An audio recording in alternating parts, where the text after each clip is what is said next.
Hello guys, this is Aditya from PC Kings. आज के video में आप लोगों का बहुत ही इंपॉर्टेंट डाउट मैं सॉल्व करने वाला हूं, जो कि है क्या आपको RTX 3060 लेना चाहिए या 4060 या फिर 5060।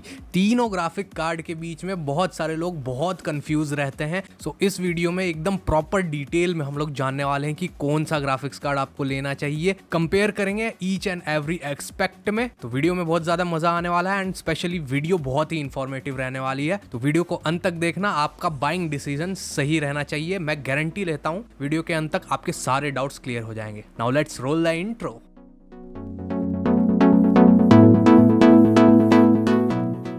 Gaming and editing PCs buy करने के लिए आज ही विजिट करें पीसी किंग्स ऑफलाइन स्टोर को, या फिर इस नंबर पे कॉल या व्हाट्सएप कर सकते हैं टू बुक योर पीसी और consult with us and get the quotation. हम आपका पीसी अच्छे से पैक करके शिप भी कर देते हैं आपके डोर स्टेप तक। Address, phone number, Google map location link all in description. अब देखो, ये कंपैरिजन करना बहुत ही मुश्किल है, बहुत ही मुश्किल। ऐसा क्यों है मैं आपको बताता हूँ, थोड़ा एक्सप्लेन करूंगा तो आपको समझ में आएगा। मतलब क्लियर एक आंसर नहीं है कि ये बेस्ट है ये ले लो, ये बेस्ट है ये ले लो। आपके यूज केस पे डिपेंड करेगा कि आपको क्या लेना चाहिए। तीनों की प्राइसेस मैं बता देता हूं पहले, अभी करंट मार्केट में एंड हमारे पीसी किंग स्टोर पे क्या चल रहा है। 3060 आराम से आपको 25,000 से स्टार्टिंग हो जाती है, कई बार ऑफर्स में 24,500 का भी मिल जाता है, डिपेंडिंग अपॉन डिफरेंट वेरिएंट्स। हर एक में आप जानते होंगे डिफरेंट वेरिएंट्स आते हैं, dual fan, triple fan, OC, non OC, triple fan and different brands भी आते हैं। कुछ ब्रांड सस्ते रहते हैं, इनो 3D के,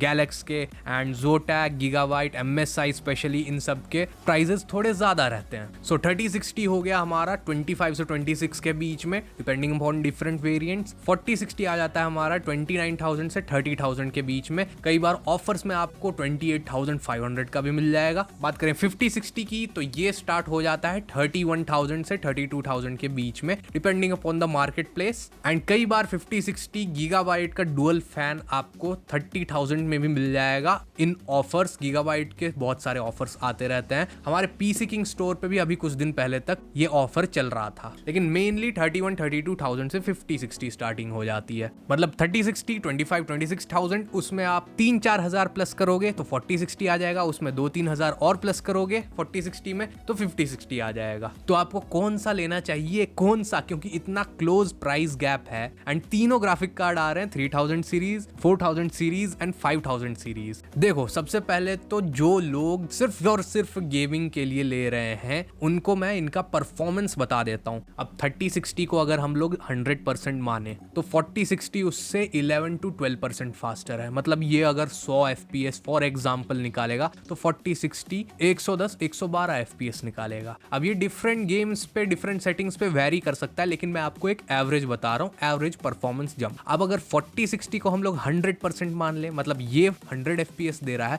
तो 5060 उसके कंपैरिजन में 120 से 125 FPS देगा। मतलब 20 to 25% फास्टर है 4060 से 5060 in games on an average. But अब आप बोलोगे कि भाई बात ही खत्म हो गई, सीधे सीधे 5060 लेना चाहिए, प्राइस डिफरेंस उतना है नहीं, लेकिन परफॉर्मेंस में 20 से 25% का एडवांटेज मिल रहा है। सो इस चीज का भी आंसर मैं आगे दूंगा, उसका वेट करो आप। लेकिन सबसे पहले मैं तीनों के बीच में जो मेन डिफरेंस है ना वो आपको बता देता हूँ। 3060 में 3rd gen टेंसर कोर्स मिलते हैं, इसमें 4th gen एंड 5060 में 5th gen। मतलब जो सीरीज चल रही है उसके हिसाब से जनरेशन टेंसर कोर्स का चेंज हो रहा है, नया आर्किटेक्चर आ रहा है, नए टेंसर कोर्स आ रहे हैं, तो वो ज्यादा तेजी से काम करेंगे। नेक्स्ट सबसे इंपॉर्टेंट डिफरेंस है AI टॉप्स का। 3060 में आपको सबसे कम AI टॉप्स मिलेंगे, क्योंकि उस समय में कोई भी फ्रेम जनरेशन नहीं आया था जब 3060 लॉन्च हुआ था। There is no frame generation NVIDIA DLSS वाला इन 30 सीरीज में। हाँ, वो अलग बात है कि आप इसमें FSR चला सकते हो, FSR 2.1 एंड FSR 3, जिसमें सॉफ्टवेयर सपोर्ट से आपको फ्रेम जनरेशन देखने को मिल जाता है, बट वो उतना अच्छा नहीं दिखता है। ग्रेनी अजीब सा इमेज आपको देखने को मिल जाता है, बहुत ही सॉफ्ट नॉइज से भरा हुआ इन games.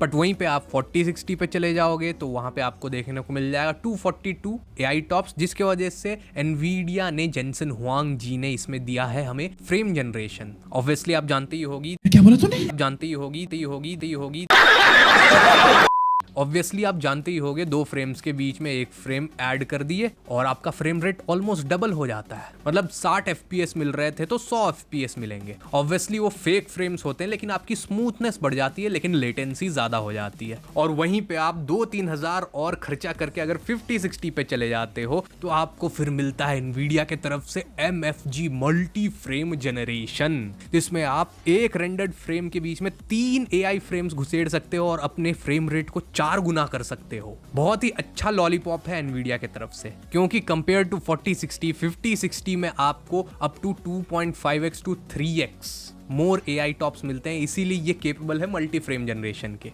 AI, AI, AI, AI, AI, AI, AI, AI, AI, AI, AI, AI, AI. And जैसे जैसे आप आगे वाली जनरेशन में चलते जाते हो, आपका रे ट्रेसिंग का भी परफॉर्मेंस बढ़ते रहता है, क्योंकि इसमें 2nd जेन रे ट्रेसिंग कोर्स आते हैं, इसमें 3rd जेन एंड इसमें 4th जेन। तो हर एक रे ट्रेसिंग कोर्स ज्यादा पावरफुल होते जाता है जनरेशन वाइज, तो आपको ज्यादा बेटर रे ट्रेसिंग परफॉर्मेंस मिलेगी इसमें, फिर उससे थोड़ी कम इसमें एंड सबसे कम इसमें। साथ में एनवेक इनकोडर, जिससे आप रिकॉर्डिंग करते हो अपने गेम्स की through the graphic card drivers and stream करते हो, वो भी नेक्स्ट जेन देखने को मिल जाते हैं। मतलब जैसे जैसे आप इधर से इधर चलते जाओगे, आपको सारी चीजें नेक्स्ट जेन देखने को मिल जाती है, लेटेस्ट देखने को मिल जाती है, जिसमें ऑब्वियसली परफॉर्मेंस आपका बढ़ता है। बट अब आ जाते हैं मेन मुद्दे पे भाई, जो कि है VRAM। 3060 में 12GB की GDDR6 VRAM आती है, 4060 में 12GB से 8GB हो जाता है GDDR6 एंड 5060 में GDDR7, लेकिन अगेन 8GB। पता नहीं क्या सोच के किया एनवीडिया ने ये। जेनसन हुआंग जी बोलते थे, the more you by the more you save. The more you buy, the more you save. ये तो क्या क्या कर क्या रहे, ये तो ये हो गया कि भाई the more you by the less I will give VRAM। मतलब इसमें 12GB दिया, इसमें 8GB कर दिया और फिर 8GB। And latest AAA 2025 titles की डिमांड्स है ना, वो ओवर 8GB जा चुकी है एट 1080p रिजोल्यूशन। मतलब 1080p पे अगर आप अल्ट्रा सेटिंग्स भी लगाते हो बिना कोई रे ट्रेसिंग ऑन किए हुए, बिना frame generation multi frame generation के, तो 8GB से ज्यादा VRAM खाता है। 9 से 10GB के बीच में कुछ कुछ गेम्स तो 11GB भी खाने लगते हैं। सो वो सोच के अगर आप ले रहे हो तो थोड़ा आपको कॉम्प्रोमाइज करना पड़ेगा इन दोनों में। ऑब्वियसली ये तो, इसको तो कुछ नहीं कह सकते, ये तो 2-2.5 साल पहले लॉन्च हुआ था, लेकिन ये 5060 आप लेने वाले हो तो एकदम अल्ट्रा रे ट्रेसिंग हाई करके साइबरपंक जैसा गेम, या फिर एलन वेक 2, बहुत सारे नए गेम्स आ गए हैं, लास्ट ऑफ अस पार्ट 2, ये सब नहीं खेल सकते। थोड़ा आपको 1080p पे हाई सेटिंग्स ही लगाना पड़ेगा और रे ट्रेसिंग को नॉर्मल या मीडियम रखना पड़ेगा, एकदम हाई नहीं जा सकते। क्यों? क्योंकि जैसे ही आप इन दोनों में से किसी में भी हाई सेटिंग्स लगा के रे ट्रेसिंग ऑन करोगे किसी भी गेम में, फिर आपके FPS बहुत कम हो जाते हैं एंड उसको काउंटर करने के लिए आप फ्रेम जनरेशन ऑन करोगे। इसमें नॉर्मल फ्रेम जनरेशन, इसमें मल्टी फ्रेम जनरेशन। तो अगेन होता यह है कि फ्रेम जनरेशन भी अपने आप में VRAM खाता है, क्योंकि उसको एडिशनली AI फ्रेम्स जो बीच में रखने होते हैं वो डिसाइड करने के लिए भी वो VRAM एलोकेट करता है। एंड इसमें 12GB VRAM है एंड इन दोनों में अगेन 8GB VRAM है, तो वो और एकदम बॉर्डर लाइन पे आप चले जाते हो, आपका VRAM सैचुरेट होने लगता है। वहीं पे आप 3060 इस्तेमाल करते हो तो भले ही आपको ये सब चीजें ना मिले, frame generation multi frame generation, but 3060 में आपको 12GB की VRAM मिल रही है। आप फ्यूचर प्रूफ हो, आप 1440p पे भी गेम्स को चला सकते हो, भले ही वो मीडियम सेटिंग्स पे चले, 2K पे भी चला सकते हो। बट ये दोनों बहुत ही पावरफुल ग्राफिक कार्ड हैं, स्पेशली 5060 तो बहुत ही ज्यादा पावरफुल है कंपेयर टू 3060। बट इसमें 8GB VRAM होने के वजह से आपको थोड़ा सोचना पड़ेगा कि 1440p पे अगर मैं कोई AAA गेम चला रहा हूं तो उसको आपको मीडियम सेटिंग्स या हाई मीडियम का मिक्सचर रखना पड़ेगा। मतलब गेम वाइज आपको देखना पड़ेगा, कोई गेम ज्यादा VRAM खाता है, ज्यादा ग्राफिकल इंटेंसिव होता है, ज्यादा VRAM खाते हैं। आजकल गेम्स भी बहुत ही मतलब अनऑप्टिमाइज्ड वे में लॉन्च हो रहे हैं। कुछ कुछ गेम्स दिखते बेकार है लेकिन VRAM खाते हैं एकदम 8-9 GB, जो कि बिल्कुल जस्टिफाई नहीं करता उनके विजुअल क्वालिटी को, जिस हिसाब का वो विजुअल क्वालिटी दे रहे हैं। तो वहां पे थोड़ा आपको देखना पड़ेगा। तो आपको होपफुली समझ में आ रहा होगा कि किस तरीके से एनवीडिया ने हम लोगों को ट्रैप किया है इन 3 सीरीज में। 30 सीरीज में तो ज्यादा VRAM दे दिया, क्योंकि मे भी शायद उस समय माइनिंग चल रही थी तो 12GB का ग्राफिक कार्ड निकाल दिया 3060, क्योंकि 3060 Ti अगेन 8GB का आता था, 3070 एंड 3070 Ti भी 8GB का आता था। स्पेशली 3060 को 12GB क्यों किया एनवीडिया ने? क्योंकि उस समय माइनिंग का ट्रेंड चल रहा था, ऐसा लगता है मुझे। This is totally unacceptable Nvidia. AI, AI, AI, AI, AI, AI, AI, AI.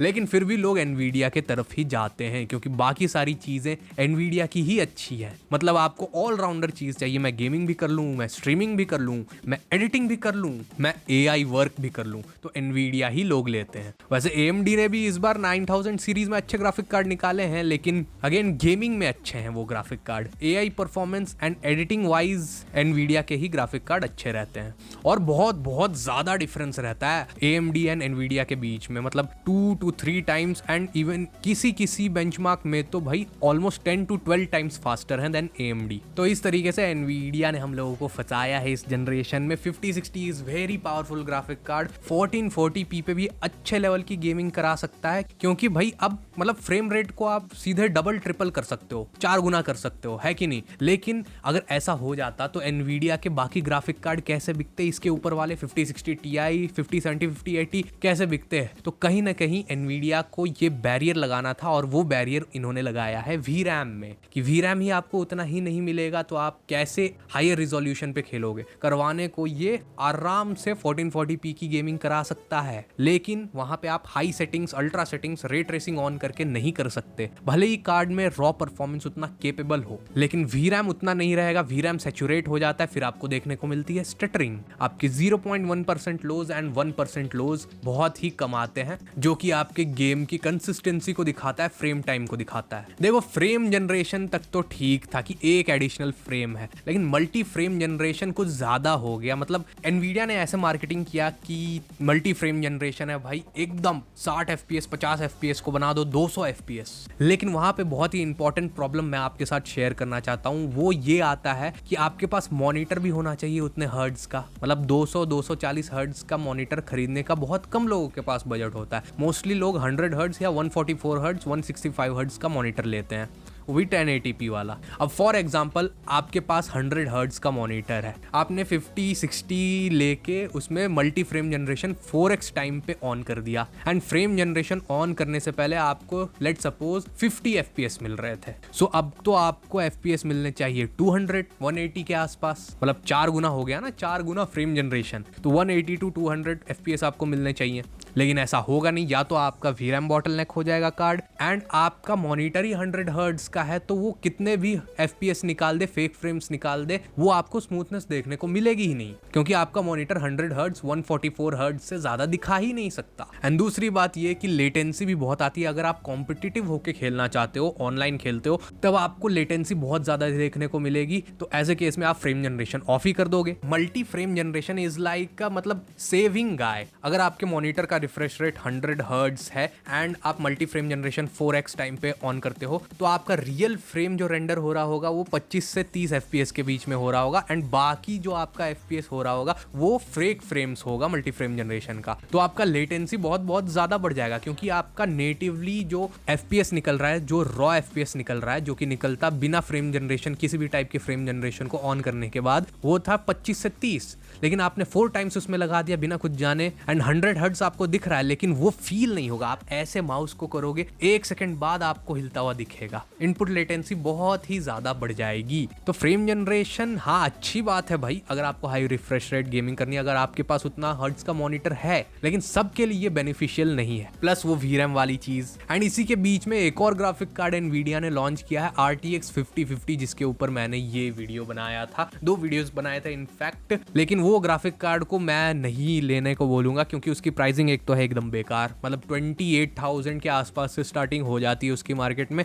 लेकिन अगेन वो 4060 से भी कम परफॉर्मेंस देता है। रॉ परफॉर्मेंस की बात कर रहा हूं मैं, विदाउट एनी फ्रेम जनरेशन और DLSS को किसी भी प्रीसेट पे सेट किए हुए। मतलब 3060 से ज्यादा देता है 5050, बट 4060 से थोड़ा कम पीछे हो जाता है 5% के आसपास। एंड अगेन उसमें 8GB की VRAM, जो कि GDDR6 है, GDDR7 नहीं है, अनलाइक 5060। एंड वही मल्टी फ्रेम जनरेशन का lollipop. AI, AI, AI, AI, AI, AI, AI, AI. सो ये ग्राफिक कार्ड एकदम अच्छा हो सकता था, एकदम परफेक्ट ग्राफिक कार्ड एनवीडिया बना सकता था, लेकिन 8GB VRAM के चलते ये ग्राफिक कार्ड थोड़ा मीडियोकर टाइप का हो गया। परफॉर्मेंस में कोई दिक्कत नहीं है, बस दिक्कत है VRAM साइज में। अभी VRAM बॉटलनेक हो रहा है, VRAM 8GB सैचुरेट हो जा रहा है AAA गेम्स में। तो फ्यूचर क्या है 8GB ग्राफिक कार्ड्स का?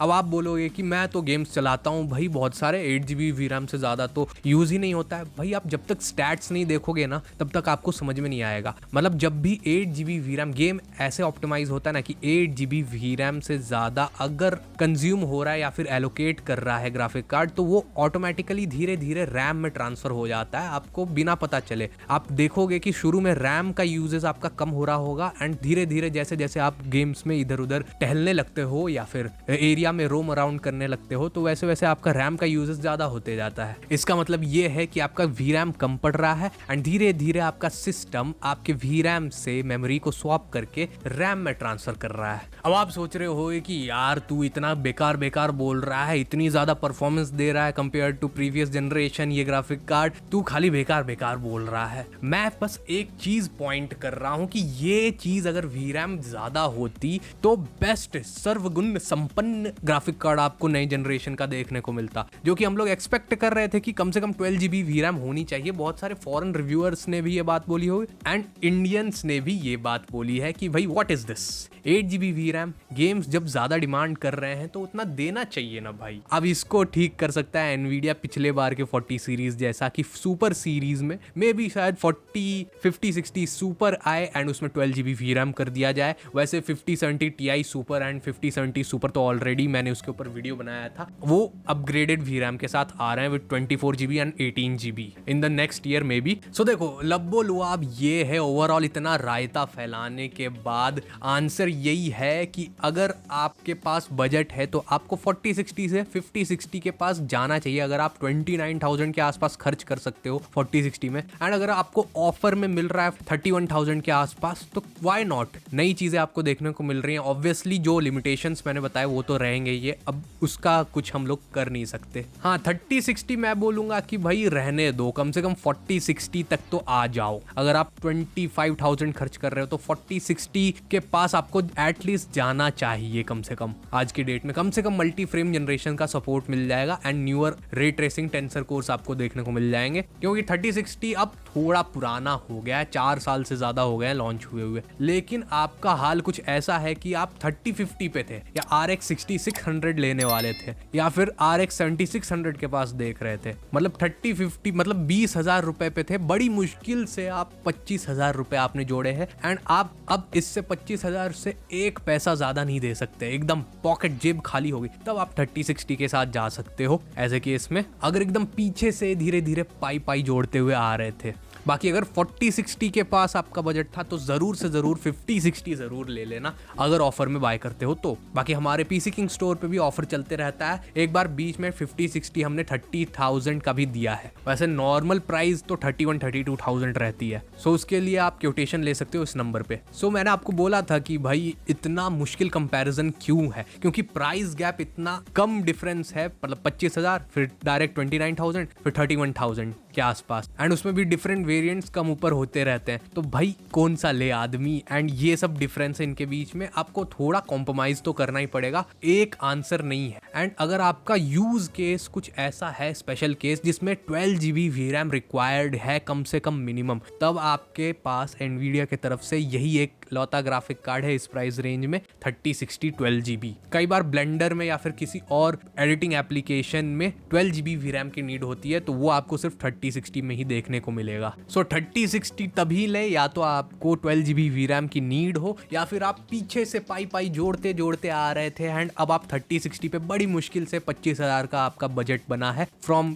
21-22,000, तब आप 3060 के साथ जा सकते हो। एंड अगर आपका बजट 4060 का था तो थोड़ा बहुत आप इन्वेस्ट करके जरूर से जरूर 5060 ले सकते हो। आपको गेमिंग परफॉर्मेंस में भी 20 से 25% का अपलिफ्टमेंट देखने को मिलेगा, प्रोवाइडेड दैट, वही मैंने बताया, VRAM थोड़ा आपको गेमिंग में ग्राफिक के साथ टेक्सचर क्वालिटी के साथ कॉम्प्रोमाइज करना पड़ेगा। बेसिकली देखते रहना पड़ेगा कि VRAM सैचुरेट हो रहा है कि नहीं इन द FPS काउंटर। 4060 ना एक बहुत ही कंफ्यूजिंग कार्ड है मेरे हिसाब से, बीच में बैठा हुआ बहुत ही कंफ्यूजिंग कार्ड। अगर ये ग्राफिक कार्ड बंद हो जाता है तब क्लियर चॉइस रहेगा, या तो 3060 के साथ जाना है या 5060 के साथ जाना है 7-8 हज़ार रुपये एक्स्ट्रा लगा के। एंड 5050 को मैं इसीलिए रिकमेंड नहीं कर रहा हूँ क्योंकि उसकी प्राइसिंग एक तो बेकार है, एंड 4060 से वो रॉ परफॉर्मेंस में कम परफॉर्म करता है, मतलब 5% कम ही परफॉर्म करता है, लेकिन उसमें नई चीज़ें आती हैं, लेकिन प्राइसिंग कम है। AI.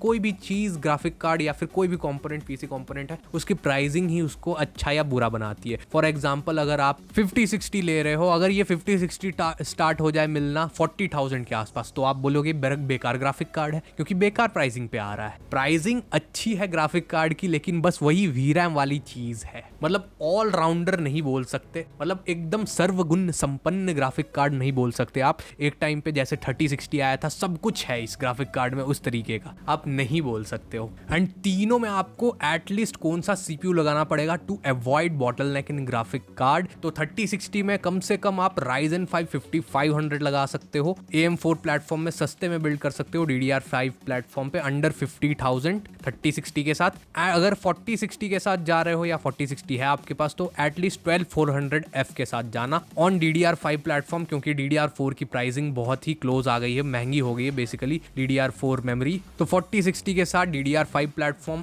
12400F के साथ आराम से 60,000 के अंडर बन जाना चाहिए। एंड वहीं पे सिर्फ आप अगर गेमिंग करने वाले हो 1080p रिजोल्यूशन पे या 1440p पे, हैवी AAA गेम्स खेलने वाले हो 1080p रिजोल्यूशन पे, तो 12400F प्लस 5060 के साथ जा सकते हो आप। कुछ गेम्स में आपको थोड़ा बहुत बॉटलनेक देखने को मिल सकता है, लेकिन मोस्टली 95% 12400F बॉटलनेक नहीं करेगा 5060 को। बट अगर आप 5060 या 5000 सीरीज के साथ जा रहे हो 5060 एंड उसके अबव में, तो कम से कम आपको 13400F फ्रॉम इंटेल साइड, या फिर राइजन के साइड में अगर AMD के साइड में जाते हो तो 7600 या 7600X या 8600G के साथ जाना चाहिए, क्योंकि this is PCIe 5.0 ready card. PCIe 5.0 times 8 lens पे चलता है। सो आप अगर PCIe 5.0 रेडी CPU खरीदते हो जो कि मदरबोर्ड से आपको PCIe 5 का support they they natively from CPU, तभी आप इसका full potential, full bandwidth unlock कर सकते हो। ऑब्वियसली उसके लिए आपको मदरबोर्ड थोड़ा अच्छा लेना पड़ेगा। अगेन बहुत सारी चीज़ें हैं बताने को, लेकिन वीडियो बहुत ज़्यादा लंबा हो चुका है, ऑलमोस्ट 20 से 25 मिनट एडिट होने के बाद हो जाएगा, इसलिए उस टॉपिक को किसी और वीडियो में कवर करेंगे। अगर आप कंफ्यूज हो अपने पीसी बिल्ड के रिगार्डिंग, तो पीसी किंग स्टोर है ना, आप विजिट कर सकते हो हमारे पीसी किंग स्टोर को, या फिर इस नंबर पे कॉल या व्हाट्सएप करके अपना पीसी बुक कर सकते हो हमसे अच्छे से कंसल्टेशन लेके। पैन इंडिया शिपिंग हम लोग करते हैं, आपके घर तक, डोर स्टेप तक आपका पीसी पहुंचा देते हैं, एंड लाइव आपका पीसी बिल्ड करते हैं ऑन यूट्यूब एंड इंस्टाग्राम। 3 साल की वारंटी असिस्टेंस आपको हम लोगों की तरफ से देखने को मिल जाती है on every PC, proper GST bill के साथ। अब नेहरू प्लेस के स्कैम्स के बारे में हम लोग किसी और वीडियो में डिटेल में चर्चा करेंगे, लेकिन आप नेहरू प्लेस जाके ना स्कैम हो के ही आओगे, 90% मैं बता रहा हूँ। आप जब इस नंबर पे क्योटेशन मांगते हो ना, तो बहुत सारी रिसर्च जाती है, ऑलमोस्ट आधे घंटे का टाइम हम लोग लेते हैं। आप जो बजट एंड रिक्वायरमेंट्स बोलते हो एंड जो आप करने वाले हो,